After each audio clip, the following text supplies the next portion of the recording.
রাত প্রায় 11টা। এসব ভোলার অনেক চেষ্টা করেছে সাইমন। সে ভাবছে হয়তো ঘুম হলে সব ঠিক হয়ে যাবে, তাই সে ঘুমানোর অনেক চেষ্টা করলো, কিন্তু কিছুতেই কিছু হলো না। আর উপায় না পেয়ে সে আলমারির কাছে গিয়ে একটা ছবি আর তার গিটারটা বের করে ব্যালকনিতে চলে গিয়েছে। ছবিটার দিকে অনেকক্ষণ চেয়ে রইল।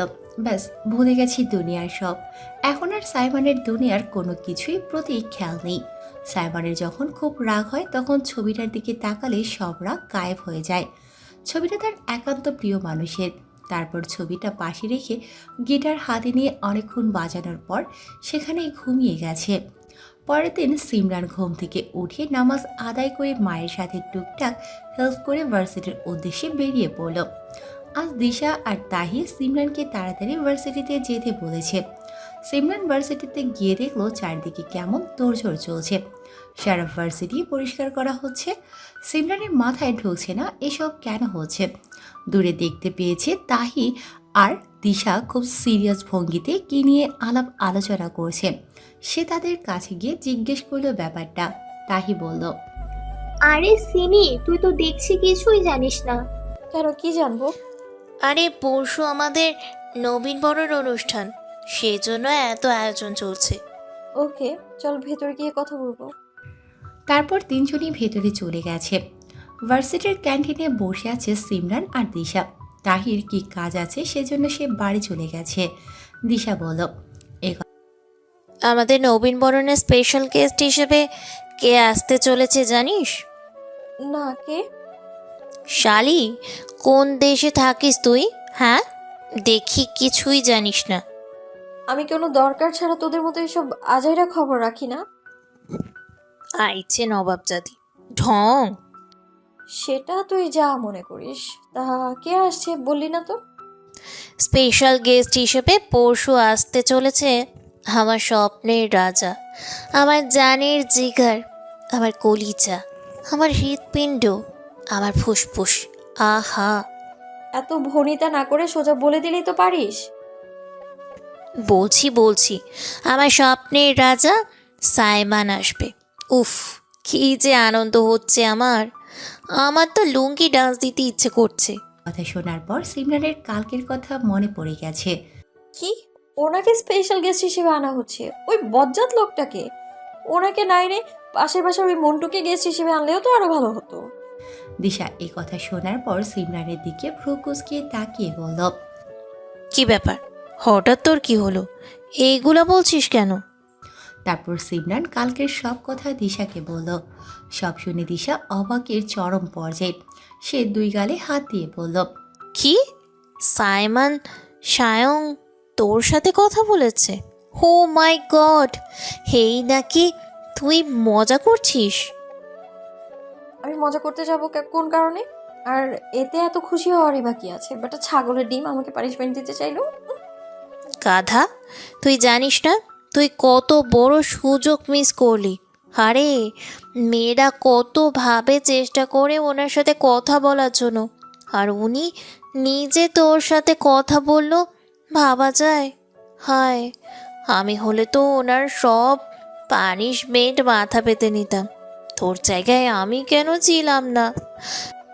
কাও আমার, কা কপাল আমার। হইছে, আর কিছু বাকি আছে তোর? আর কি বাকি থাকবে? কলিজাটা দুঃখের সাগরে ভেসে বেড়াচ্ছে। এটা ঠিক করলি না তুই, আমাকে তোর সাথে নিলি না। যা কাটটি। নাকামি শেষ হলে চল বাড়ি যাই। চল।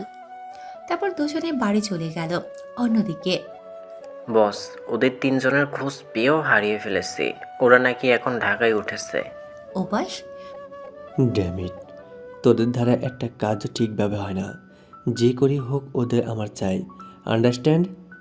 ইয়েস স্যার, আমরা যত তাড়াতাড়ি সম্ভব ওদের খুঁজে বের করব। হুম। বলে উপাস থেকে কল কেটে দিয়েছে। পরের দিন ভার্সিটিতে তিনজনেই আজ যথাসময়ে চলে এসেছে। এখন ওদের প্ল্যান হচ্ছে কালকে নবীন বরণের দিন কি পরবে, কি রকম সাজবে। দিশা বলল, আমরা লেহেঙ্গা পরে আসলে কেমন হয়? আরে না, কি বলিস? আমরা কি এখানে কোনো বিয়ে খেতে আসবো নাকি ঘোড়ার ডিম? আমি ঘোড়ার ডিম হলে তুই হচ্ছিস কবুতরের মিল্ক। আর তুই হচ্ছিস গন্ডারের গোবর। তুই হচ্ছিস মুরগির নাড়ি বুড়ি। আর তুই হচ্ছিস গরুর খাদ্যনালী।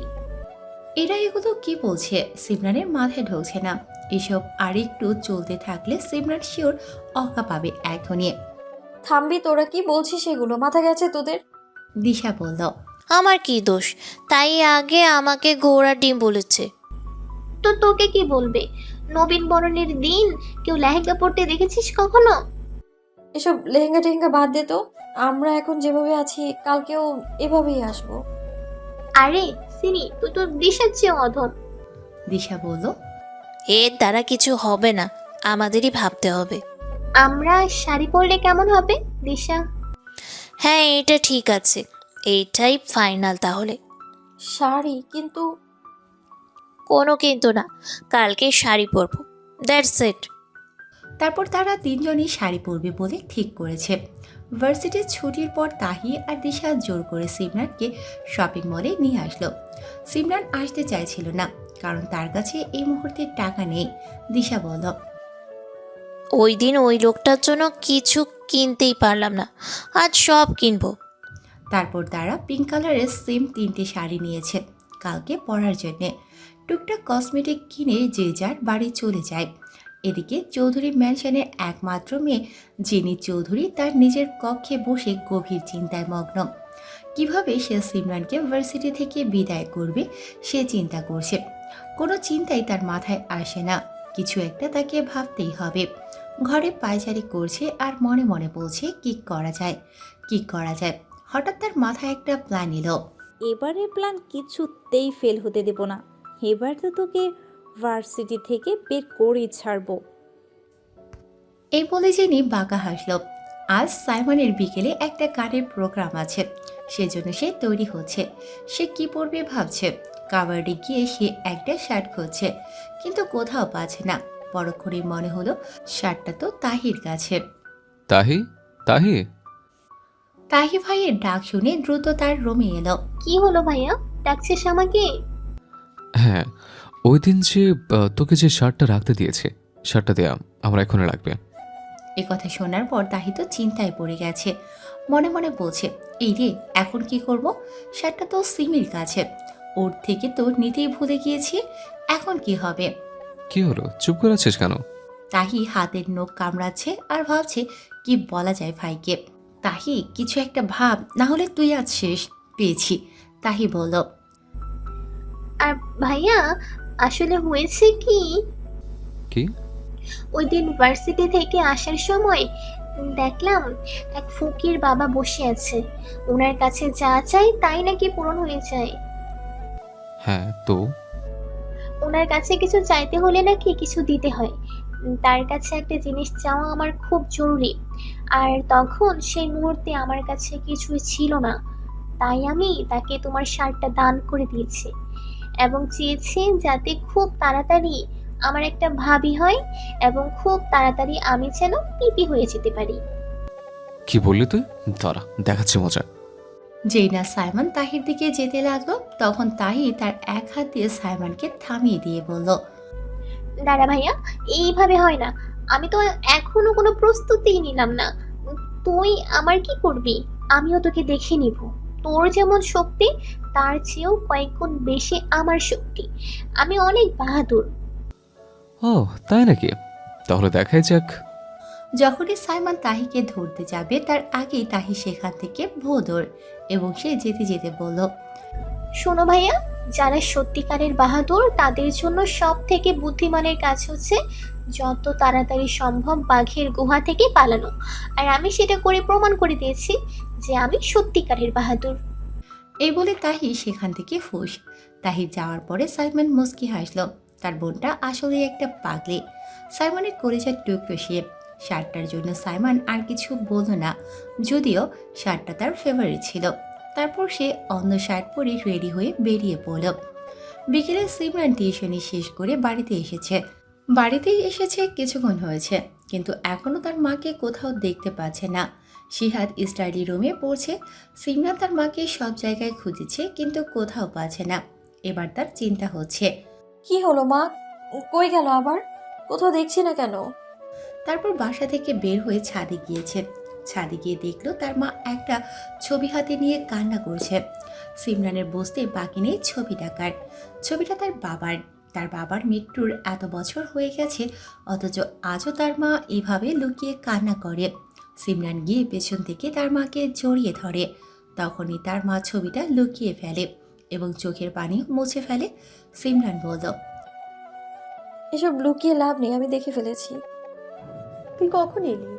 সেই কখন এসেছি, তোমাকে কোথাও না দেখে তো এখানে এলাম। মা তোমাকে কতবার বলেছি তুমি এইভাবে কান্না করবে না। কই, আমি কান্না করছি না। সিমরান তার মাকে সামনের দিকে ঘুরিয়ে বলল, আর কত নিজেকে এভাবে কষ্ট দিবে বলো? আল্লাহ আব্বুকে নিয়ে গিয়েছে, এতে তো আমাদের কারো কোনো দোষ নেই। সবাইকে তো একদিন যেতে হবে, তাই না মা? তাহলে তুমি এভাবে কেন কষ্ট পাও বলো? তোর বাবাকে খুন করা হয়েছে রে। কি কি বলে তুমি? ইস্তিফা বেগমের হুঁশ এলো তিনি কি বলতে যাচ্ছিলেন। ঘোরের মাঝে তিনি সিমিকে কি বলে ফেলেছিলেন। না না, সিমিকে কিছুতেই এসব জানানো যাবে না। কি হলো মা, চুপ করে আছো কেন? না মানে কিছু না। বলো মা, আজ তোমাকে বলতেই হবে। বাবা কি করে মারা গেছে বলো। কি বলছিস? তুইও তো জানিসই তোর বাবা অ্যাক্সিডেন্টে মারা গেছে। আর কি বলবো তোকে? তুমি আমায় মিথ্যে বলছো মা। আমি কোনো মিথ্যা বলছি না। যা বাসায় যা। এই বলে ইস্তিফা বেগম ছাদ থেকে নেমে গেছেন। সিমরান বলল, মা আমার থেকে কিছু লুকাচ্ছে, জানতে হবে আমার সবটা। কি হয়েছিল আমার বাবার সাথে? আদৌ কি অ্যাক্সিডেন্ট হয়েছে নাকি অন্য কিছু? আমাকে সবটা জানতে হবে, যে করেই হোক জানতে হবে। তারপর সিমরান ও ছাদ থেকে নেমে গেছে। সন্ধ্যায় সিমরান বসে পড়ছিল, সেই মুহূর্তে দিশার কল এলো। কি রে জান্টু, কি করছিস? পড়তে বসেছি, কিছু বলবি? তুই এত কিভাবে পড়তে পারিস বলতো? এত পড়ে কি হবে? সেই তো কয়েকদিন পরে বাচ্চা কাচ্চাদের হাগু মতো চাপ করবি। এসব বলার জন্য কল করেছিস তুই? যা, আমি রাখলাম। এই না না, শোন, কালকে আমি এসে তোকে সুন্দর করে সাজাবো, না হলে তো তুই উগান্ডার ফকিনীর মতো যাবি। ঠিক আছে আসিস, তোকে আমি নিজেই সাজবো, তোকে সাজাতে হবে না। সেটা কালকেই দেখা যাবে। রাখি এখন তাহলে। তারপরে সিমরান কল কেটে পড়ায় মন দিল। আজ সিমরানদের নবীন বরণ অনুষ্ঠান, তাই আজ সিমরানকে খুব ভোরেই ঘুম থেকে উঠতে হয়েছে। আজকে তাদের একটু তাড়াতাড়ি যেতে হবে, কেননা স্পেশাল গেস্টকে বরণ করার দায়িত্ব তাদের ডিপার্টমেন্টকে দেওয়া হয়েছে। সিমরান, দিশা, তাহি এরা তিনজনই অ্যাকাউন্টিং ডিপার্টমেন্টের। অন্য ডিপার্টমেন্টদের অন্য দায়িত্ব দেওয়া হয়েছে। সিমরানের প্রথমে বারণ করাতে অমত থাকলেও পরে সে রাজি হয়েছে। সিমরানের অমতের কারণ হলো লোকটা যদি আজও তাকে বিনা কারণে পানিশমেন্ট দেয়। পরক্ষণে তার মনে হলো ওদিন সত্যি তার দোষ ছিল। সিমরান সেই কখন থেকে সব জিনিস নিয়ে বসে আছে, কিন্তু এখনও দিশার আসার কোনো খবর নেই। দিশা বলছে আসবে, না হলে সে নিজেই সেজে নিত। এখন যদি নিজে নিজে সেজে নেয় তাহলে দিশা তার আস্ত রাখবে না, তাই সে বসে অপেক্ষা করছে দিশার জন্য। একটু পরে দিশা সিমরানের রুমে হাজির হলো। এতক্ষণে তোর আসার সময় হলো? আজকে তো আমাদের তাড়াতাড়ি যেতে হবে, তুই ভুলে গিয়েছিস? সব কিছুতে তোর লেট। হ্যাঁ হ্যাঁ, মনে আছে, আমি তো একবারে রেডি হয়ে এসেছি, তাই একটু লেট হয়েছে। তারপরে সিমরান দিশার দিকে খেয়াল করেছে। আজ দিশাকে অনেক সুন্দর লাগছে। সিমরান তো তাকিয়ে আছে। কি হলো, এভাবে কি দেখছিস? আমাকে দেখে ক্রাশ খেলি নাকি? হ্যাঁ, দেখছি, কারণ আজ তোকে একদম পেতনির নারীদের মতো লাগছে। আজ তোকেও আমি পেতনির নানি সাজাবো, আর এই পেতনির নানিকে দেখা সব পেতনা পাগল হয়ে যাবে। এসব না বলে তাড়াতাড়ি কর, লেট হয়ে যাবে আমাদের। হ্যাঁ, আজকে আমরা সাইমনকে বরণ করব। স্যারকে এতগুলা আই লাভ ইউ আমাদের এত সুন্দর একটা দায়িত্ব দেওয়ার জন্য। আমি দোয়া করি স্যারের বউ স্যারকে এমন ভালোবাসুক যে ভালোবাসা পেয়ে স্যার নদীতে হাবুডুবু খাবে। উফ, যখন সাইমনকে ফুলের মালা পরাবো তখন তো মনে হয় আমি পাগল হয়ে যাব। কি সুন্দর হবে মোমেন্টটা। সিমরানের অনেক বড় ভুল হয়ে গেছে তাড়াতাড়ি যাওয়ার কথাটা বলে। আর একটা কথা বলে না, গেস্ট বরণ করা থেকে তোকে ক্যান্সেল করে দিব একদম। না না, এমন ভুল করিস না। এই দেখ, আমি আর একটা কথা বলবো না, কোনো কথা বলবো না। দেখ, আমি চুপ করে গেছি, আর একটা কথাও বলছি না। তুই দেখ। সিমরান যেই চোখ গরম করে তাকালো অমনি দিশা চুপ হয়ে যায়। তারপর দিশা সিমরানকে খুব সুন্দর করে সাজিয়ে দেয়। চোখে হালকা আইশেড, আইলাইনার, চোখে গাঢ় কাজল, ঠোঁটে হালকা লিপস্টিক, চুলগুলো খোপা করে সাদা গাজরা আর শাড়ি। অসাধারণ লাগছে সিমরানকে। দিশা ওকে সাজিয়ে দিয়ে নিজেই চোখ ফেরাতে পারছে না। এইটুকু সাজে সিমরানকে কোনো পরীর চেয়েও কম লাগছে না, কারণ সিমরান কখনো এমন সাজে না। আজ সেজেছে, যার কারণে তাকে একটু বেশি সুন্দর লাগছে। দিশা দুগালে হাত দিয়ে বলল, ওয়াও, এই আমি কাকে দেখছি? হে কি সত্যি আমাদের সিমি? অনেক সুন্দর লাগছে তোকে জানু। তুই একটু বেশিই বলছিস। তোর বিশ্বাস হচ্ছে না তো? আয়, আয়নার সামনে আয়। তারপর দিশা সিমরানকে আয়নার সামনে নিয়ে যায়। আয়নায় নিজেকে দেখে সত্যি চিনতে পারছে না সিমরান। সে কখনোই এভাবে সাজেনি। এক দৃষ্টিতে সে চেয়ে আছে আয়নার দিকে। এখন কি হলো, হ্যাঁ? নিজেই তো ক্র্যাশ খেয়ে গেলি। এমন কিছুই না, চল এবার যাওয়া যাক। তারপর দুজনেই বেরিয়ে পড়লো। কয়েক মিনিট পর তারা ভার্সিটিতে পৌঁছে গেছে। ভার্সিটিতে গিয়ে সবার আগে তারা তাহিকে দেখতে পেল। হয়তো তাদের জন্যই অপেক্ষা করছে। সিমরান আর দিশাকে দেখে তাহি দৌড়ে এলো। তাদের দেখে তাহি বলল, আমি কাদেরকে দেখছি? এরা কারা? উগান্ডার কোন প্রান্ত থেকে এরা উঠে এসেছে? দিশা বলল, আরে আরে, আমাদের সামনে এই মেয়েটা কে? নিশ্চয়ই কোনো ময়লা পানি থেকে উঠে এসেছে, যার জন্য তাকে এমন লাগছে। তোদের শুরু হয়ে গেছে, থামবি তোরা? তারপর তাহির দিকে তাকিয়ে বলল, তাহি, আজ তোকে খুব সুন্দর লাগছে। তোকে তো আরো বেশি সুন্দর লাগছে। আজ নির্ঘাত সব ছেলেই পাগল হবে তোর জন্য। সব ছেলে পাগল হোক, শুধু আমার সাইমন পাগল না হলেই হয়। ও শুধু আমাকে দেখে পাগল হয় যেন। আমার ভাই তোর মতো উগান্ডাকে দেখে কখনোই পাগল হবে না। দিশা ব্রু কুচকে বলল, আমি তোর ভাইয়ের কথা বলছি না, আমি সাইমনের কথা বলছি। হ্যাঁ, তো সাইমানও আমারই। আর বলতে পারল না তাহি, কারণ তাদের ডাক পড়েছে। অতিথি আসার সময় হয়ে গেছে। এদিকে ভার্সিটির এক কোণায় সিমরানকে দেখে জ্বলে পুড়ে শেষ হয়ে যাচ্ছে জেনি। সিমরানকে সে কিছুতেই সহ্য করতে পারছে না।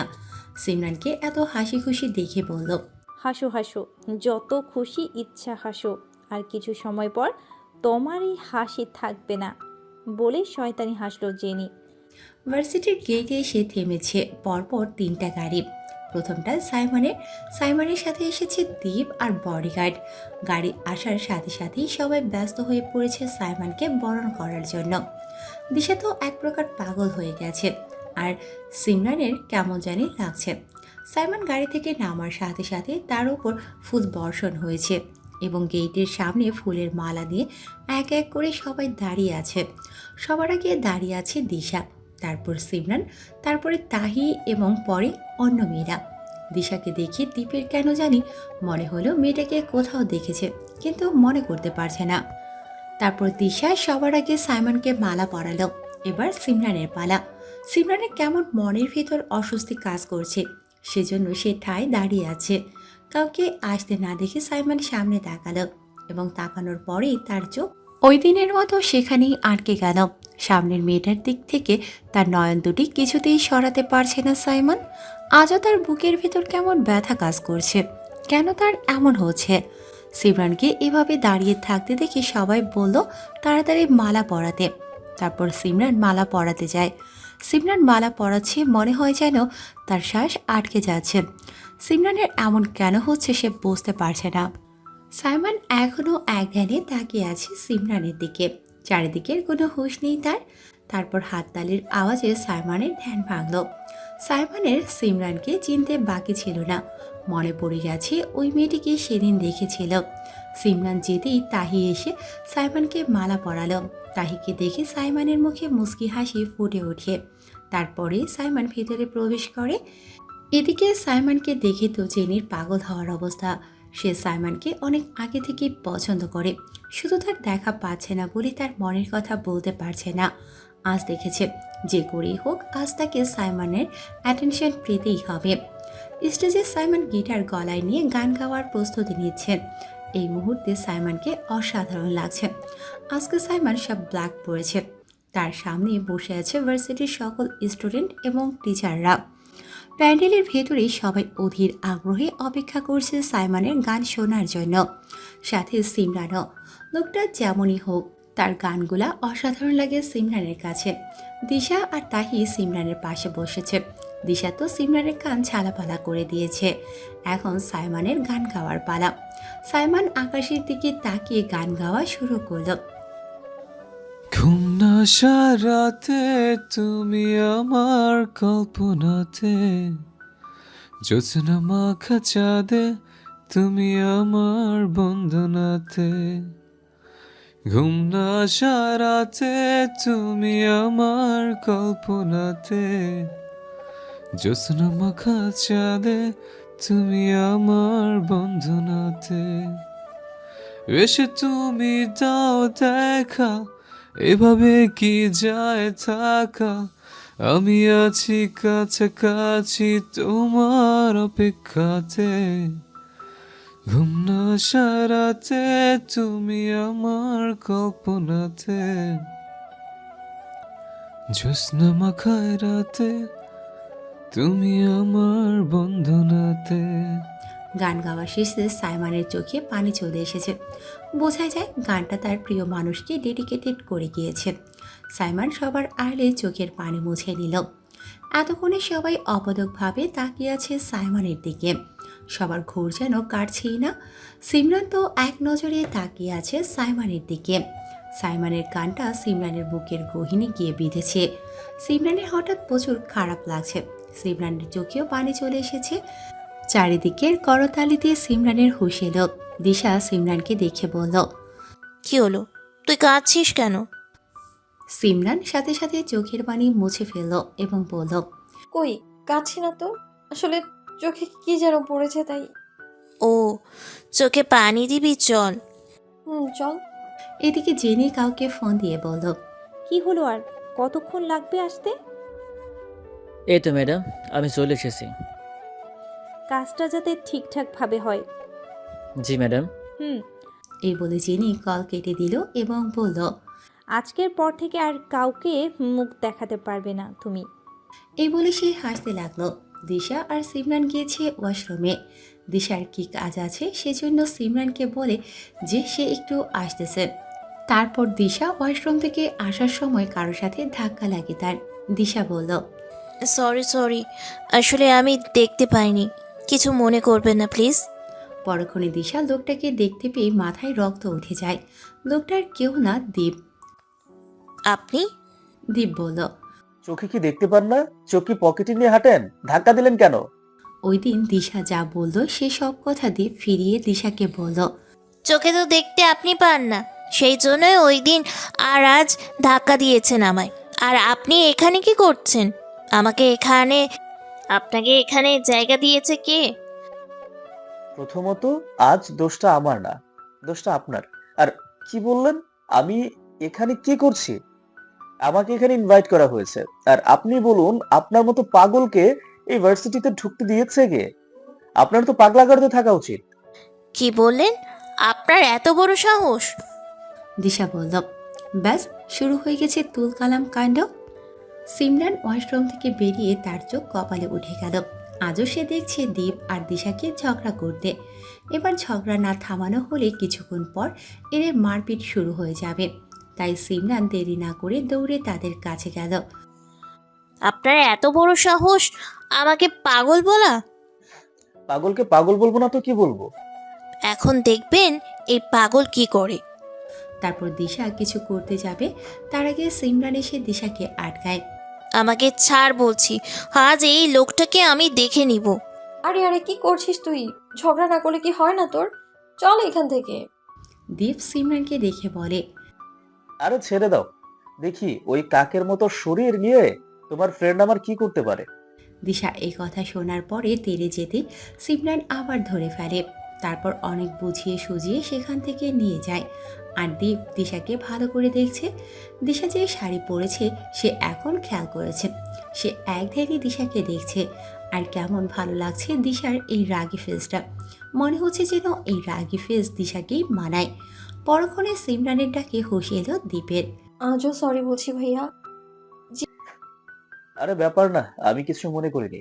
আমি জানি যে তোমার ফ্রেন্ডের মাথায় প্রবলেম আছে। এই বলে দীপ হেসে দিল, সাথে সিমরানও। দীপ সিমরানকে বলল, তা তুমি এই ভার্সিটিতে পড়ো? কি ভাইয়া, আপনি এখানে? হ্যাঁ, গেস্ট হিসেবে আমাকে ইনভাইট করা হয়েছে। ও আচ্ছা, ভালোই হয়েছে। হ্যাঁ, তোমার সাথে দেখা হয়ে খুব ভালো লাগলো। আচ্ছা, তোমার নামটাই তো জানা হলো না। আমি সিমরান। আমি দীপ।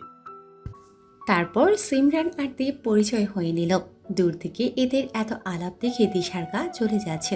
সে তড়িৎ গতিতে সেখানে গিয়ে সিমরানকে বলল, তুই এখানে দাঁড়িয়ে এই লোকটার সাথে কিসের মিষ্টি আলাপ করছিস? কেন, তোমার জ্বলছে নাকি? আজব, আমার কেন জ্বলতে যাবে? আপনি আমার শত্রু, তাই আমার শত্রুর সাথে আমি কিছুতেই আমার বন্ধুকে কথা বলতে দিব না। দীপ হালকা দিশার দিকে ঝুঁকে বলল, এত তেজ ভালো না। হ্যাঁ, ঝাঁঝ লঙ্কা। হিউ, এদের অবস্থা থেকে সিমরান আর এক মুহূর্ত দেরি না করে দিশাকে সেখান থেকে নিয়ে এলো। তারপর দীপ ও কিছুক্ষণ দিশার দিকে তাকিয়ে সেখান থেকে চলে গেল। এদিকে তাহিয়ে সিমরান আর দিশাকে খুঁজতে খুঁজতে হয়রান। অবশেষে দেখতে পেল ওদেরকে। দেখা মাত্রই ওদের কাছে ছুটে গেছে। তোরা কোথায় ছিলিস এতক্ষণ? তোরা জানিস তোদের খুঁজতে খুঁজতে অল্পের জন্য আমার চোখ দুটো বেরিয়ে আসেনি। আর কিছুক্ষণ দেরি করলে নিশ্চয়ই আমার চোখ দুটো বেরিয়ে এসে কপালে উঠে যেত। তখন আমার কি হতো বলতো? হ্যাঁ, তোদের জন্য আমি অকালে চোখ হারাতাম। তো আমরা কি তোকে বলেছি যে তোর ওই কপালে ওঠার মতো চোখ দিয়ে আমাদের হন্য হন্য হয়ে খোঁজ? আরে থাম, আসলে তাহি আমরা একটু ওয়াশরুমে গিয়েছিলাম। ও আচ্ছা, এরপর থেকে যেখানে যাবি আমাকে সাথে করে নিয়ে যাবি। তোদের জন্য আমি আমার চোখ অকালে হারাতে চাই না। এবার থেকে বদহজম করতে গেলে সেখানেও তোকে নিয়ে যাব, কেমন? তোরা থামবি? চল আমরা স্টেজের দিকে যাই। চল। তারপর তিনজনে আবার স্টেজের দিকে গেল। তাহির কিছু একটা মনে পড়ার সাথে সাথে সে সিমরান আর দিশাকে বলল, তোরা বস, আমি এক্ষুনি আসছি। ঠিক আছে, তাড়াতাড়ি আসিস। এরপর সিমরান আর দিশা স্টেজে গিয়ে বসে পড়ল। বেশ কিছুক্ষণ পরে সিমরানের ফোনে একটা মেসেজ এলো। মেসেজটা তাহি পাঠিয়েছে। মেসেজে লেখা ছিল, সিমি, একটু বাম দিকের বিল্ডিং এর দোতলায় আয়। আমি একটা সমস্যায় পড়ে গেছি। আর হ্যাঁ, দিশাকে আনিস না, তুই একা চলে আয়। মেসেজটা পড়ে সিমরানের কেমন যেন খটকা লাগলো। হঠাৎ তাহি কেন তাকে একা বিল্ডিংয়ে যেতে বলছে? তারই বা কি হলো? সিমরান ভাবছে দিশাকে বলবে ব্যাপারটা। পরেক্ষণে মনে হলো তাহি যেহেতু মানা করেছে নিশ্চয়ই কোনো কারণ আছে, তাই আর বলল না। দিশা একটু বস, আমি আসছি। তুই আবার কই যাস? বস, 2 মিনিট, আমি আসছি। দিশাকে কিছু বলার সুযোগ না দিয়ে সিমরান চলে গেল। তাহির বলার বাম পাশের বিল্ডিংয়ের দিকে যেতে লাগলো। তারপর সে দোতলায় পৌঁছে গেছে, কিন্তু পৌঁছে কাউকে দেখতে পায়নি সে। তাহিকে ডাকতে ডাকতে সামনে এগিয়ে যাচ্ছে, কিন্তু কোথাও তাহিকে দেখতে পাচ্ছে না। এবার সিমরানের কেমন ভয় হতে লাগলো। এই বিল্ডিংয়ে কেউ নেই বললেই চলে। হঠাৎ কেউ একজন সিমরানকে পেছন থেকে মুখ চেপে ধরে একটা রুমে নিয়ে গেছে। আকস্মিক এমন ঘটনায় হতভম্ব হয়ে গেছে সিমরান। সে কিছু বুঝে ওঠার আগে লোকটা তাকে রুমে নিয়ে দরজা আটকে দিল। সিমরান অনেক ছোটাছুটি করছে, কিন্তু পেরে উঠছে না। তার মুখটা এত শক্ত করে ধরেছে, তার মনে হচ্ছে যেন একটু পর তার দমটা বেরিয়ে যাবে। তারপর লোকটা একটা কাপড় সিমরানের মুখে বেঁধে দিল, যাতে সে চিৎকার করতে না পারে। এরপর লোকটা সিমরানকে ছেড়ে বলতে লাগলো, আজ তো তুই পুরাই ভাইরাল হয়ে যাবে। আজ তোকে আমি ভাইরাল করে দিব। আজকের পর থেকে তুই আর কাউকে মুখ দেখাতে পারবে না। তোকে আমি আজ সর্বসুখ দেব। আজকের পর থেকে তোর মুখে আর কোনো তেজ থাকবে না, সব শেষ হয়ে যাবে। এই বলে লোকটা উচ্চস্বরে হাসতে লাগলো। এসব শুনে সিমরানের গা গুলিয়ে আসে। সে নিজের সর্বনাশ দেখতে পাচ্ছে। সিমরান এই মুহূর্তে মনে হয় যেন একটা মূর্তি হয়ে গেছে। সে কি করবে ভেবে পাচ্ছে না। তার এমন পরিণতি হবে সে কখনো কল্পনাও করেনি। সে দেখল লোকটা ফোন বের করে এক সাইডে রেখে ভিডিও চালু করেছে। সিমরান অনুভূতি শূন্যভাবে তাকিয়ে আছে। সে মনে মনে ভাবছে, না তাকে দুর্বল হলে চলবে না, যে করেই হোক নিজেকে এর হাত থেকে বাঁচাতে হবে। একটু পর লোকটা সিমরানের কাছে আসতে লাগলো। সিমরান কোনো উপায় না পেয়ে লোকটাকে জোরে ধাক্কা দিয়ে পালিয়ে যেতে নিলে লোকটা এসে খপ করে তার হাত ধরে ফেলে। ভেবেছি খুব সহজে আমি আমার কাজ হাসিল করব, কিন্তু তোর তেজ দেখে মনে হচ্ছে আমাকে অন্য পথ দেখতে হবে। লোকটা সিমরানের হাত পেছন থেকে পিছিয়ে ধরে রেখেছে। সিমরান অনেক ছোটাছুটি করছে কিন্তু কিছুতেই পারছে না। আর চোখের পানি ধরে রাখতে পারল না সিমরান। অঝরে কাঁদতে লাগলো। চোখের সামনে ভেসে উঠল তার মা আর ভাইয়ের মুখ। এদিকে সাইমনের প্রচন্ড মাথা ব্যথা করছে। হঠাৎ এত মাথা ব্যথা করার কারণে বুঝতে পারছে না। দীপ বিষয়টা লক্ষ্য করেছে। কি হয়েছে তোর? শরীর খারাপ লাগছে নাকি? হ্যাঁ, মাথা ব্যথা করছে একটু। চল ওয়াশরুমে চল, চোখে মুখে একটু পানি দিলে ঠিক হয়ে যাবে। হুম, তুই ওই দিকটা দেখ, আমি যাচ্ছি। ঠিক আছে। এরপর সাইমন ওয়াশরুমে যাচ্ছে চোখে মুখে পানি দিতে। কিন্তু সে ওয়াশরুমে যাবে কি করে?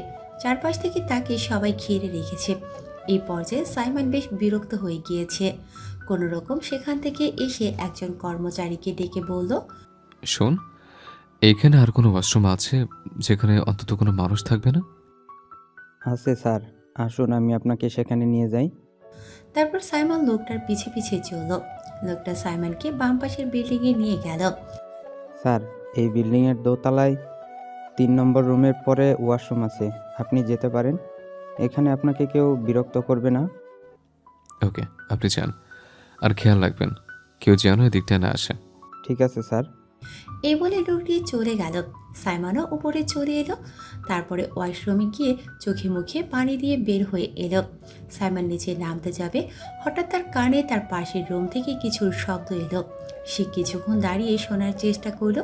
কিছু শুনতে না পেয়ে নিচে নামার জন্য আবারও পা বাড়ালো। এবার সে স্পষ্ট শুনতে পেয়েছে কিছু পড়ার আওয়াজ। যে রুম থেকে আওয়াজ এসেছে সাইমন সে রুমের সামনে গিয়ে শুনতে পেল আওয়াজ এখান থেকেই আসে। সাইমন বুঝতে পারছে না এই রুমে কে আছে আর আওয়াজটাই বা কিসের। সে আরও গভীরভাবে শোনার চেষ্টা করল। এদিকে সিমরান নিজেকে বাঁচানোর আপ্রাণ চেষ্টা করে যাচ্ছে। লোকটা তার কাছে আসলেই সিমরান তার গায়ে সর্বশক্তি দিয়ে ধাক্কা মারে। তারপরে লোকটা থেমে নেই। আজ লোকটার কাজ হাসিল করাই যেন তার মুখ্য উদ্দেশ্য। কিছুক্ষণ পরে দরজায় করাঘাতের আওয়াজ পেয়ে সিমরান আর লোকটা দুজনেই চমকে উঠল। সিমরান যেন আশার আলো দেখতে পেল। সিমরান যেই না দরজা খুলতে যাবে অমনি লোকটা তাকে ধরে ফেলে। এবার এমনভাবে ধরেছে যে সিমরান চাইলেও কিছু করতে পারবে না। লোকটা সিমরানের গলায় ছুরি ধরে রেখেছে। আর যদি কোনো রকম চালাকি করার চেষ্টা করছিস তাহলে এক্ষুনি এই চাকু দিয়ে গলা কেটে দেব। একদম চুপ থাকবি। বাইরে যে আছে সে না যাওয়া পর্যন্ত একটা টু শব্দ করা যাবে না। সিমরান ভয়ে একদম চুপ হয়ে যায়। সে এত চেষ্টা করেও পারল না। মনে মনে শুধু আল্লাহকে ডাকছে সে। সাইমন একের পর এক করাঘাত করছে কিন্তু কেউ দরজা খুলছে না। সাইমন এতক্ষণে বুঝে গেছে যে দরজা ভেতর থেকে লক। সাইমন এবার পরিষ্কার হয়ে গেছে যে ভেতরে নিশ্চয়ই কিছু চলছে। তাই সে এক মুহূর্ত দেরি না করে দীপকে কল করে আসতে বলেছে। সাথে ভার্সিটির কর্মচারীদেরও নিয়ে আসতে বলেছে। দীপও দেরি না করে কয়েক মিনিট পরে পৌঁছে গেছে বাম পাশের বিল্ডিংটায়। দীপ পৌঁছে সাইমনকে জিজ্ঞেস করল কি হয়েছে। সাইমন তড়িঘড়ি করে বলল, দীপ, আমাদের এক্ষুনি দরজা ভাঙতে হবে। তারপর দুজনে অনেক চেষ্টা করলো কিন্তু পারল না। সাইমন বিরক্ত হয়ে দরজায় ঘুষি মেরে বলে, ডিসকাস্টিং। চিন্তা করিস না, আমি কর্মচারীদের বলেছি ওরা এক্ষুনি আসতেছে। এদিকে দিশা আর তাহি হন্যে হয়ে সিমরানকে খুঁজছে। দিশা কয়েকবার কল দিয়েছে কিন্তু সিমরান কল ধরছে না। ওরা ভার্সিটির আর কোনো জায়গা বাদ রাখেনি। এবার ওদের চিন্তা হচ্ছে। তাহি বলল, সিমি হয়তো বাড়ি চলে গেছে, তুই একবার আন্টিকে কল করে জিজ্ঞাসা কর। সিমি কখনো না বলে বাড়ি যাবে না, আর এখন আন্টিকে বললে আন্টি চিন্তা করবে। আমাদেরকেই ওকে খুঁজে বের করতে হবে। ঠিক আছে চল। এরপর দুজনেই সামনের দিকে চলল। হঠাৎ কিছু কর্মচারীদের তড়িঘড়ি করে ছুটতে দেখলো ওরা। কি হলো? ওরা এইভাবে কই ছুটছে? নিশ্চয়ই কিছু হয়েছে, চল আমরাও যাই। দিশা আর তাহি ওরাও ছুটেছে কর্মচারীদের পেছনে। কিছু সময় পর তারা দোতলায় পৌঁছে গেছে। ওখানে এইভাবে সাইমন আর দীপকে দেখে তারা অবাক হচ্ছে। এরা এখানে কি করছে? এবার সাইমন বলল, আপনাদের কাছে রুমটার ডুপ্লিকেট চাবি নেই? আছে স্যার, এই তো এনেছি। ফাস্ট দরজা খুলুন। তারপর একজন কর্মী দরজা খুলে দিল। দরজা খোলার সাথে সাথেই সবাই ভেতরে ঢুকলো। ভেতরে ঢুকে যা দেখলো এমনটা দেখার জন্য কেউ প্রস্তুত ছিল না। সাইমন এক ধ্যানেই তাকিয়ে আছে। তার চোখ অসম্ভব লাল হয়ে উঠেছে, কপালের রগ ফুটে উঠেছে। সাইমন রাগে ফুসফুস করছে। এখন সে কি করবে নিজেও জানে না। সাইমন, দীপ, দিশা, তাহি আর ভার্সিটির কর্মীরা ভেতরে ঢুকে দেখলো যে একটা লোক সিমরানকে এক হাত দিয়ে গলায় ছুরি ধরে রেখেছে আর এক হাত দিয়ে তাকে বাজেভাবে স্পর্শ করছে। আর সিমরান ছোটাছুটি করছে। সাইমন আর এক মুহূর্ত দেরি না করে ছুরি গিয়ে লোকটাকে ধরে তার গায়ে সর্বশক্তি দিয়ে মুখে ঘুষি মেরেছে। একাধারে ঘুষি মেরেই চলেছে। সাইমনের এত রাগ দেখে দীপ, দিশা, তাহি তিনজনই অবাক। সাইমনের এত রাগের কারণ ওরা বুঝতে পারছে না। দীপ আর দাঁড়িয়ে না থেকে সাইমনকে আটকানোর চেষ্টা করছে। সিমরানকে গিয়ে ধরেছে তাহি আর দিশা। সিমরানের মুখ থেকে কাপড় খুলে দিতেই সিমরান তাহি আর দিশাকে জড়িয়ে ধরে হাউমাউ করে কান্না শুরু করে দেয়। সিমরানের এই অবস্থা দেখে দিশার কলিজা ফেটে যাচ্ছে। এত বছর হলো তারা একসাথে আছে, অথচ সে এমন ঘটনা দেখবে কখনো কল্পনাও করতে পারেনি। তাহিও সিমরানের সাথে কাঁদছে। তোর সাহস হলে কি করে এমনটা করার? এমন সাহস তুই কই পেলে? একটা মেয়ের এমন সর্বনাশ করার সাহস কি করে করলে? আজ আমি তোকে মেরেই ফেলবো। এই বলে সাইমন লোকটাকে অনবরত মারতে লাগলো। আর কিছুক্ষণ এমনভাবে মারলে লোকটার নির্ঘাত মারা যাবে। লোকটার নাক মুখ দিয়ে রক্ত বের হচ্ছে। দীপ অনেক চেষ্টা করছে, তাও সাইমনকে থামাতে পারছে না। শান, ছাড় ওকে, মরে যাবে তো, ছাড়। সাইমনের এই মুহূর্তে কোনো হুঁশ নেই। বল, কেন তুই ওর সাথে এমন করতে চাচ্ছিলি? এই মুহূর্তে ভার্সিটির সকল টিচাররা, জেনি সহ সকল স্টুডেন্ট উপস্থিত হয়েছে। জেনি তো মনে মনে বড্ড খুশি। এই ভেবে যে তার কাজ এতক্ষণে সাকসেসফুল হয়েছে, কিন্তু ভেতরে গিয়ে দেখলো তার পুরোই বিপরীত। সিমরান ঠিক আছে আর সাইমন তার ভাড়া করা লোকটাকে মারছে। টিচাররা এসব দেখে তো হতবাক। ভার্সিটিতে এমন কিছু ঘটবে তারা হয়তো ভাবেও নি। লোকটা আর সহ্য করতে না পেরে বলল, স্যার স্যার আমাকে আমাকে এমনটা করতে বলা হয়েছে। মুহূর্তে সাইমন থেমে গেল। লোকটার কলার ধরে বলল, কে কে তোকে এসব করতে বলেছে বল? লোকটার এই কথা শুনে জেনি ঘাবড়ে গেছে। তার মনে মনে ভয় হচ্ছে কোনোভাবে সে ধরা না পড়ে যায়। লোকটা বলল, এ কথা শোনার পর সবাই অবাক। কে এমন করবে? সিমরানের সাথে কার এত বড় শত্রুতা? তারপর সবাই অনেক কষ্ট করে সাইমনের কাছ থেকে লোকটাকে ছাড়িয়ে নিয়েছে। কিছুক্ষণ পরে পুলিশ এসে লোকটাকে নিয়ে গেল। জেনি হাঁপ ছেড়ে বাঁচল। যাক, সে সামনাসামনি লোকটাকে কিছু করতে বলেনি, না হলে যে কি হতো। সিমরান এমনভাবে আছে তার চারিপাশে কোনো হুঁশ নেই। সে একদম অনুভূতি শূন্য হয়ে আছে। তাহি বলল, কিন্তু কিন্তু সিমির সাথে কার এমন শত্রুতা যে ওর এমন সর্বনাশ করতে চেয়েছে? জানি না, তবে আমার বিশ্বাস খুব তাড়াতাড়ি সে ধরা পড়বে। সাইমন সিমরানের দিকে তাকিয়ে আছে। সিমরানকে এই অবস্থায় দেখে সাইমনের ভেতরটা কেমন ফেটে যাচ্ছে। তার কেন এমন লাগছে, মনে হচ্ছে কেউ যেন সাইমনের কলিজাটা ছিঁড়ে খাচ্ছে। সাইমনের কারণ বুঝতে পারছে না। দীপ দিশাদের কাছে এগিয়ে গেছে।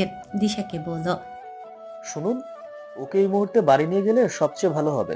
ওর মনের অবস্থা ভালো না, আর এখানে থাকার ঠিক হবে না। ওকে বাড়ি নিয়ে যান। দিশা খানিকক্ষণ দীপের দিকে তাকিয়েছিল। দীপ ঠিকই বলেছে, এই মুহূর্তে সিমরানকে বাড়ি নিয়ে যাওয়াটাই ভালো হবে। তাই দিশা আর দেরি না করে সিমরানকে নিয়ে বেরিয়ে পড়েছে। তাহি যেতে চেয়েছিল, কিন্তু দিশা মানা করেছে। সিমরানের কিছু খেয়াল নেই, সে কোথায় যাচ্ছে কিচ্ছু জানে না। আর সাইমন সিমরানের যাওয়ার দিকে এক দৃষ্টিতে তাকিয়ে আছে। দীপ এসে সাইমনের কাঁধে হাত দিয়ে বলল, চল, আমরাও এবার বের হই। হুম। এরপর সাইমন টিচারদের কাছে গিয়ে বলল, একটা স্টুডেন্টের ভালো খারাপ সব দিক দেখার দায়িত্ব আপনাদের। আপনাদের চোখের সামনে আজ কত বড় অঘটন হয়ে যাচ্ছিল, অথচ আপনারা কিছু বুঝতে পারেননি। যদিও এতে ষড়যন্ত্র, তবুও আপনাদের সব দিক দিয়ে খেয়াল রাখা উচিত ছিল। এই বিল্ডিংয়ে যেহেতু কোনো দরকার নেই, তাহলে নিশ্চয়ই আপনাদের এই বিল্ডিংয়ে বন্ধ রাখা উচিত ছিল। আর এত এত কর্মচারী কি করতে রেখেছেন, যেখানে যেখানে একজনও দেখতে পায়নি যে একটা মেয়ে একা একা এখানে এসছে? প্রিন্সিপাল এসে সাইমনের কাছে অপরাধী সুরে বলল, প্রিন্সিপাল, ভুল আমাদের। আমরা কখনো ভাবিনি এমন হবে, কারণ আমাদের ভার্সিটিতে এই পর্যন্ত এমন কোনো ঘটনা ঘটেনি। আমাদের আসলেই ভুল হয়েছে। পরবর্তীতে যেন এই ধরনের কোনো ভুল না হয়, নাহলে আমি কি করতে পারবো নিশ্চয়ই আপনাদের জানা আছে। সব টিচাররা ঠায় দাঁড়িয়ে আছে, তারা কি বলবে বুঝতে পারছে না। সাইমনের ক্ষমতা সম্পর্কে তাদের ধারণা আছে। আসলে আজকে অনেক বড় অঘটন ঘটে যাচ্ছিল। সাইমন না থাকলে যে কি হতো। প্রিন্সিপাল সাইমনকে বলল, আপনাকে ধন্যবাদ জানানোর ভাষা আমাদের নেই।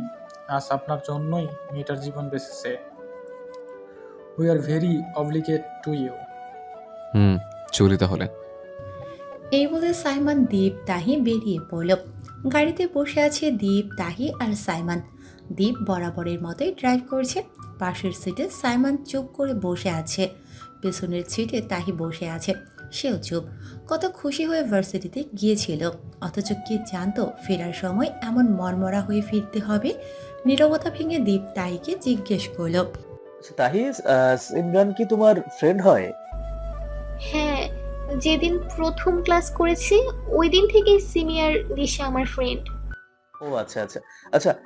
তোমার মনে হয় ওর সাথে কারো কোনো শত্রুতা আছে? না, এমন তো মনে হয় না, কারণ সিমি যথেষ্ট ভালো মেয়ে। ওর সাথে কি করে কারো এমন জঘন্য শত্রুতা থাকতে পারে? সাইমন নীরব দর্শকের মতো সব শুনছে। তাহির শেষের কথাটা শুনে সাইমনের আবার খুব রাগ হতে লাগলো। কে এই জঘন্য পাবে? সাইমন এখন তাকে ফেলে নিশ্চিত পরকালে পাঠিয়ে দিত। কিন্তু সাইমন বুঝতে পারছে না তার এত রাগের কারণ। হয়তো সিমরানের জায়গায় অন্য মেয়ে থাকলে সে একই কাজ করত। তবে সিমরানের বেলায় তার রাগটা একটু বেশি হচ্ছে। দীপ তাহিকে বলল, শোনো তাহি, কাল সিমরানের কাছ থেকে বিস্তারিত সব শুনে আমাদের জানাবে, কেন সে একা একা বিল্ডিং এ গিয়েছে। ঠিক আছে ভাইয়া। তারপর তারা বাড়ি চলে গেল। দিশা সিমরানকে নিয়ে মাত্রই তার বাড়ির সামনে এসেছে, কিন্তু কিছুতেই ভেতরে ঢোকার সাহস পাচ্ছে না, কারণ এখন সিমরানের মাকে সে ঠিক কি বলবে ভেবে পাচ্ছে না। এসব ভাবতে ভাবতে দরজায় বেল বাজালো। কিছুক্ষণ পরে ইস্তিফা বেগম এসে দরজা খুলে দিলেন। সিমরানের এমন অবস্থা দেখে তার বুকের ভিতর ধক করে উঠল। তিনি উত্তেজিত হয়ে বলল, সিমি, কি হয়েছে তোর? দিশা, ওর কি হয়েছে? সিমিকে এমন লাগছে কেন? আন্টি, তেমন কিছু না। আসলে সিমরানের মাথাটা নাকি আজকে খুব ব্যথা করছে, তাই ওকে এমন লাগছে। আন্টি, আমি ওকে নিয়ে রুমে যাচ্ছি। এই বলে দিশা সেখান থেকে সিমিকে নিয়ে চলে গেছে। ইস্তিফা বেগমের কথাটা কেন যেন বিশ্বাস হচ্ছে না। তিনি তড়িঘড়ি করে সিমরানের রুমের দিকে গেল। দিশা সিমরানকে মাত্রই রুমে নিয়ে এলো। সিমরানের সেদিকে হুঁশ নেই, সে এখনও ঘোরের ভেতর থেকে বের হতে পারছে না। সিমরানের এই অবস্থা দেখে দিশার খুব কষ্ট হচ্ছে। সে সিমরানকে বলল, দেখ সিমি, তুই তো আমাকে বলিস যে আমাদের জীবনে যা ঘটে তাই শুধু অ্যাক্সিডেন্ট। এইসব অ্যাক্সিডেন্টের জন্য আমাদের জীবন থেমে থাকে না। তুই তো আমাকে বলিস যে কোনো পরিস্থিতিতে আমাদের সবাইকে শক্ত থাকতে হবে, ভেঙে পড়লে চলবে না। তাহলে কেন তুই এভাবে ভেঙে পড়ছিস? তোকে তো শক্ত হতে হবে, অপরাধীকে তো খুঁজে বের করতে হবে, তাকে শাস্তি দিতে হবে। তুই তো অনেক স্ট্রং মেয়ে, তাই না? যে তোর সাথে এমন করেছে তাকে তুই প্রাপ্য শাস্তি দিবি না, বল? দিশার প্রতিটি কথা সিমরান মন দিয়ে শুনল। আসলে দিশা তো ঠিক বলেছে, তাকে তো এভাবে ভেঙে পড়লে হবে না। সে মোটেও ভেঙে পড়ার মেয়ে নয়। দিশা আবারও বলা আরম্ভ করল, আর তাছাড়া জানিসই তো আন্টির অবস্থা। তোর এই অবস্থা দেখে তার কেমন লাগবে ভাবতে পারছিস? এখনও তো আমি মিথ্যে বলে সামলে নিয়েছি। তোর এই অবস্থা দেখে পরে যদি সব জানতে পারে, তাহলে ভাবছিস আন্টির কি হবে? এবার সিমরান দিশার দিকে তাকালো, তারপর দিশাকে জড়িয়ে ধরে অনবরত কান্না করতে লাগলো। দিশাও বাধা দিচ্ছে না, কান্না করলে সিমরানের মন অনেক হালকা হয়ে যাবে।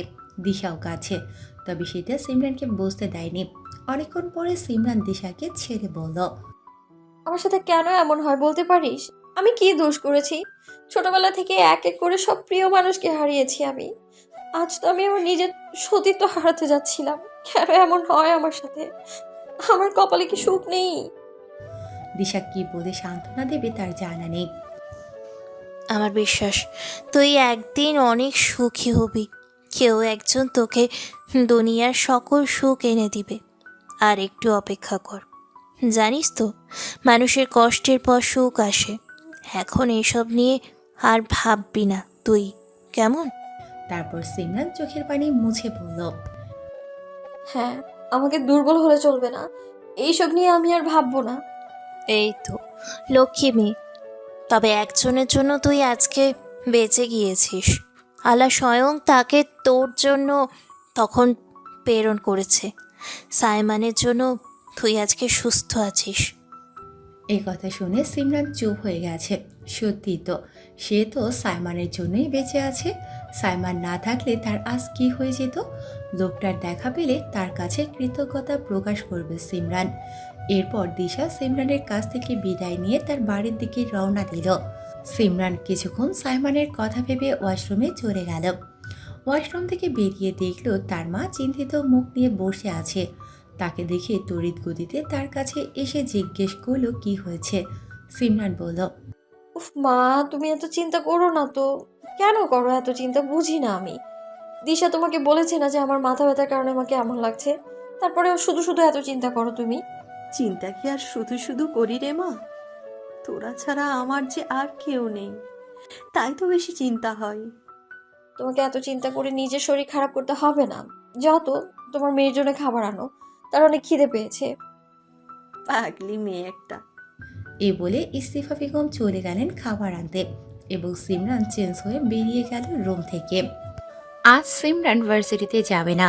গতকালের ঘটনার জন্য হালকা মন খারাপ তার, তাই সে ঠিক করেছে আজকে যাবে না। ফোন করে তাহি আর দিশাকে জানিয়ে দিয়েছে। ওরাও সিমরানকে আর জোর করেনি। সিমরান বাড়িতে টুকটাক কাজ করছে। সে এখন তার রুমে গোছাচ্ছে। গতকালকে শাড়িটা ভাঁজ করে আলমারিতে রাখতে যাবে, তখনই তার চোখে পড়ল একটা বাক্স। শাড়িটা রেখে বাক্সটা নিয়ে বিছানায় বসল। বাক্সটার দিকে কিছুক্ষণ চেয়ে রইল। তারপর বাক্সটা খুলে তার ভেতর থেকে একটা নূপুর বের করল। নূপুরটার দিকে তাকাতেই তার চোখ ঘোলা হয়ে এলো। নূপুরটা বের করে হাতে নিল। শেষ একটা স্মৃতি আছে এই নূপুরটা। সে ছোট থাকতে নূপুরটা তাকে দিয়েছিল কেউ। এখন সে বড় হয়ে গিয়েছে, যার কারণে নূপুরটা তার পায়ে লাগে না। তাই সে ঠিক করেছে নূপুরটাকে বড় করে পরবে। আজ বিকেলে যাবে নূপুরটা বড় করতে। নূপুরটা বক্সে রেখে বক্সটা যথাস্থানে রেখে দিল। আলমারি বন্ধ করতে যাবে, তার নজর গেল আরেকটা জিনিসের দিকে। তাহির দেয়া শার্টে। সে তো ভুলে গেছে শার্টটার কথা। কাল যেভাবেই হোক তাইকে দিয়ে দেবে। তারপর রুমের বাকি কাজ সেরে বাইরে বেরিয়ে এলো। রান্নাঘরে তার মা রান্না করছে। সেও তার মায়ের সাথে হেল্প করতে লাগলো। শিহাদ স্কুলে গিয়েছে। কিছুক্ষণ পরে বাড়িতে হুড়মুড়িয়ে ঢুকেছে কেউ। আজকে সিমরানদের বাড়ির দরজা খোলা আছে। এমনভাবে ঢুকেছে তারা, মনে হয় যেন কোনো কম্পিটিশন করতে যাচ্ছে। দেরি হয়ে গেলে তারা বাদ পড়ে যাবে। তাড়াতাড়ি ঢোকার ফলে একজন আরেকজনের গায়ের ওপর পড়ে গিয়েছে। সিমরান বাহিরে কিছুর আওয়াজ পেয়েই ছুটে গেছে দরজার কাছে। গিয়েই তো সে হতবাক। দরজার সামনে দিশার গায়ের উপর তাহি পড়ে আছে। দিশা বলল, ভুটকি সর আমার উপর থেকে। হাল্লা গো, আমার মাজা বুঝি আজ গেল। এই মাজা ছাড়া আমাকে কে বিয়ে করবে? মাম্মি, আমার কি দোষ? তুই আমার আগে ঢুকতে গিয়ে পড়ে গিয়েছিস। তুই আমাকে ধাক্কা দিয়েছিস কেন? আমি তোকে কখন ধাক্কা দিলাম? তুই আমাকে ধাক্কা দিয়ে আগে ঢুকতে চেয়েছিস, সেজন্য এইভাবে পড়েছিস। সাথে আমাকেও তোর ওপর ফেলেছিস। এখন ওটা আমার ওপর থেকে। ও হ্যাঁ, উঠছে উঠছে। সিমরান এদের কাণ্ড দেখে হাসবে নাকি কাঁদবে বুঝতে পারছে না। মানে সাধারণত বাড়িতে ঢোকার জন্য দামড়ি মেয়ে দুটো এমন করে। সিমরান দুটোর উদ্দেশ্যে বলল, তোর আর কখনো মানুষ হবি না, না? কেন সিমি? এখন কি আমাদের কোনো গরু, ছাগল, ভেড়া, মহিষ, কবুতর, বেড়াল, কুকুর, পেঁচা, শকুন, বাঘ, ভালুক ইত্যাদি মনে হচ্ছে? এক নাগারে বলল তাহি। সিমরানের মনে হচ্ছে সে এই কথাটা বলে বিরাট এক অন্যায় করেছে। তুই এসবের চেয়েও অধম। আমার সাথে কিন্তু তুইও আছিস। থাম তোরা, যেখানেই যাবি তোদের এসব আজাইরা পেঁচাল লেগেই থাকবে। আয় ভেতরে আয়। তারপর দিশা তাহি সিমরানের পিছে পিছে ভেতরে ঢুকলো।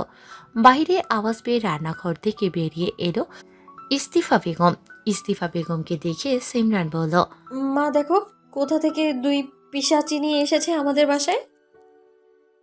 ইস্তিফা বেগমকে দেখে তাহির বসতে বাকি নেই ইনি সিমরানের মা। তাহি দৌড়ে এসে সিমরানের মাকে জড়িয়ে ধরে বলছে, কেমন আছেন আন্টি? আশা করি ভালো আছেন, কারণ ভালো না থাকলে আপনাকে এখানে দাঁড়িয়ে থাকতে দেখতাম না। জানেন আন্টি, আমি আপনাকে অনেক মিস করি।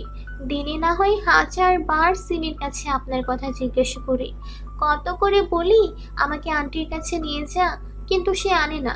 তাই তো আজ নিজে থেকে চলে এসেছে, শুধুমাত্র আপনাকে এত মিস করি বলে। দিশা আর সিমরান হাঁ হয়ে তাকিয়ে আছে। তাহি এমন ভাব করছে মনে হয় যেন সে ইস্তিফা বেগমকে কত যুগ ধরে চেনে। তারা আরো বেশি অবাক হয় এই ভেবে তাহি সিমিকে কখন তার মায়ের কথা জিজ্ঞেস করেছে, কখন তার মাকে এত মিস করে। ইস্তিফা বেগম প্রথমে একটু অপ্রস্তুত হয়ে পড়েছে। তিনি তাহিকে বলল, ভালো করেছো মা তুমি, এভাবে সবসময় আমাদের বাড়িতে চলে আসো। তার বলতে একবার যখন চিনেছি তখন আসবই। তার ছোট্ট জামাইটা কই? ইস্তিফা বেগম কিছু বলতে যাবে তার আগে দিশা বলল, এই এই, তুই কাকে জামাই বলছিস? শুনে রাখ, সিহাম শুধু আমার। বললেই হলো সিংহ আমার, ওকে ভুলে যা তুই। আমি বলছি আমার। ব্যাস শুরু হয়ে গেল এদের কাণ্ড দেখে ইস্তিফা বেগম হাসেন। সিমরান তো মহাবিরক্ত। ইস্তিফা বেগম সিমিকে বললেন, সিমি, ওদের নিয়ে রুমে যা, আমি নাস্তা নিয়ে আসছি। ঠিক আছে মা। তারপর সিমরান তাহি আর দিশাকে নিয়ে রুমে চলে গেল। একটা রেস্টুরেন্টে বসে আছে দীপ আর সাইমন। দুজনেই চুপ। নীরবতা ভেঙে দীপ বলল, এভাবে কি তাকে খুঁজে বের করা সম্ভব? এত বৎসর তো খুঁজছিস, এখনো তো কোনো খোঁজ পেলি না।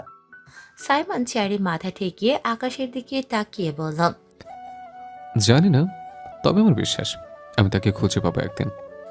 দীপ আর কিছু বলল না। এত বছর ধরে সাইমন একই কথা বলে আসে। দীপ হয়তো সাইমনকে না দেখলে কখনো বুঝতে পারতো না যে একটা মানুষ কি করে এতটা ভালোবাসতে পারে। এত বছর হয়ে গেল সাইমন তার জীবনে আর কোনো নারীকে জায়গা দেয়নি। মাঝে মাঝে সাইমনকে দেখে দীপের ভীষণ খারাপ লাগে। কি ছেলে কিভাবে এক ছোট রাগী গম্ভীর হয়ে গেছে। দীপ ফোঁস করে একটা নিঃশ্বাস ছাড়ল।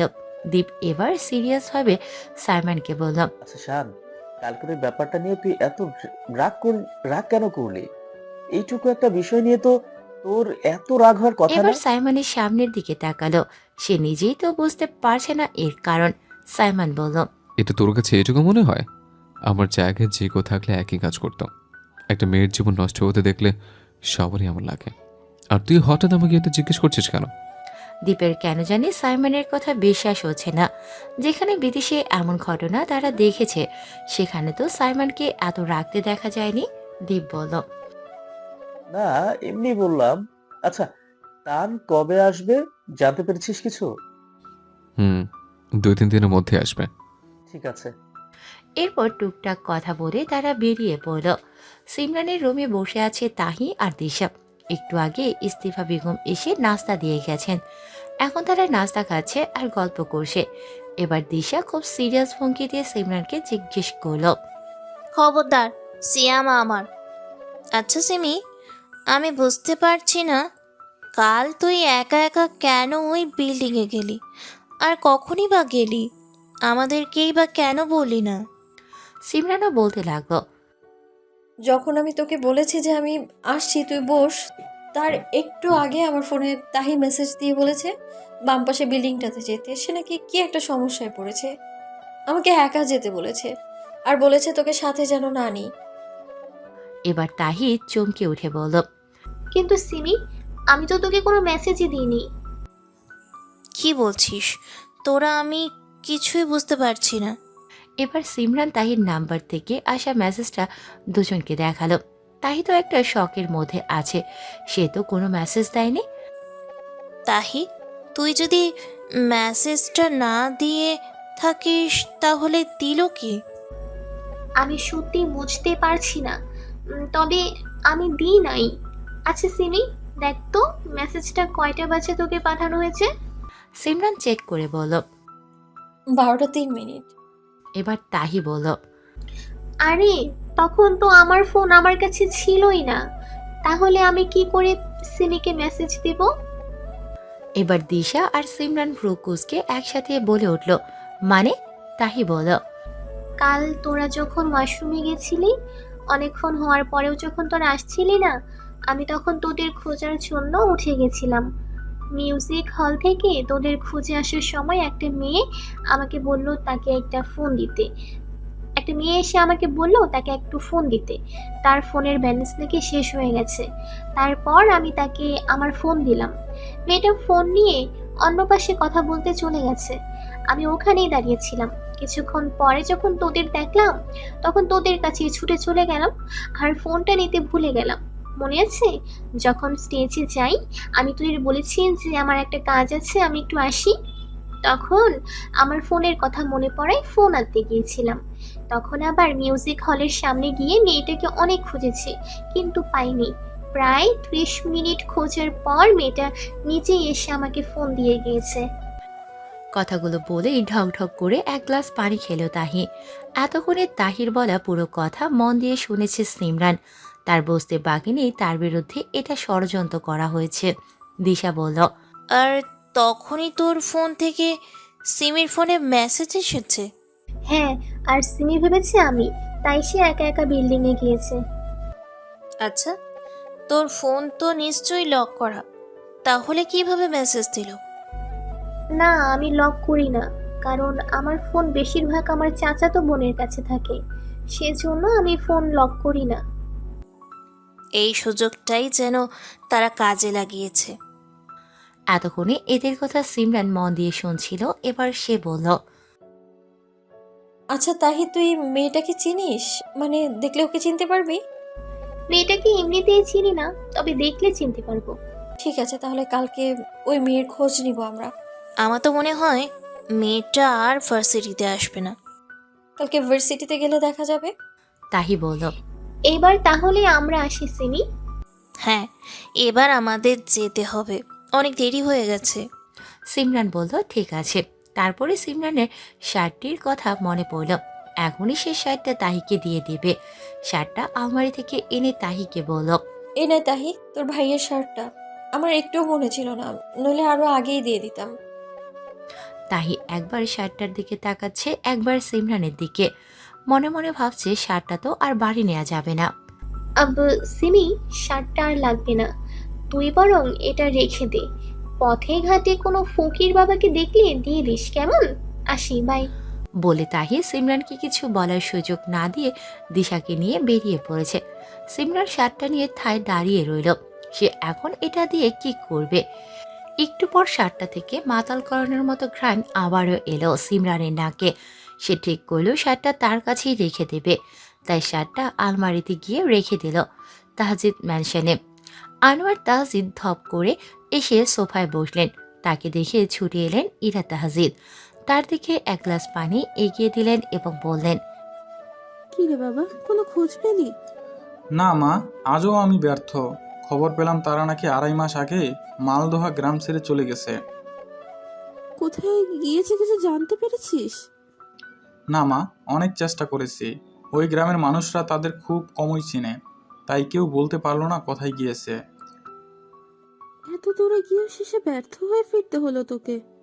হ্যাঁ মা, শেষবার একটা আশার আলো দেখতে পেয়েছিলাম, কিন্তু নিমিষেই তা শেষ হয়ে গেছে। আর কি করব তুমি বলো? সবই আল্লাহর ইচ্ছে, ধৈর্য ধর, সব ঠিক হয়ে যাবে। এই আশাতেই এতগুলো বছর ধৈর্য ধরে আসছি, কবে আবার সব আগের মতো হবে। তুই এসব নিয়ে আর চিন্তা করিস না, যা রুমে গিয়ে বিশ্রাম কর। ঠিক আছে মা। তারপর আনোয়ার তাহজিদ নিজের রুমে চলে গেলেন। ইরা তাহজিদও তার রুমে চলে গেলেন। আজ ভার্সিটিতে সিমরান, তাহি আর দিশা যথাসময়ে চলে এসেছে। আজ যেভাবেই হোক মেয়েটাকে খুঁজে বের করতে হবে। মেয়েটাকে খুঁজে বের করার পরে আসল অপরাধীকে তা জানা যাবে। তারা তিনজনই একটা গাছের নিচে বসে আছে। তারা এখনো মেয়েটাকে খোঁজার কাজ শুরু করেনি, কারণ এখনো সকল স্টুডেন্ট এসে পৌঁছয়নি। দিশা বলল, মেয়েটা আদৌ আসবে কিনা সন্দেহ। আর যদি আসেও, সে আমাদের সব সত্যি বলবে? বলবে না মানে? তার মা এসে বলবে।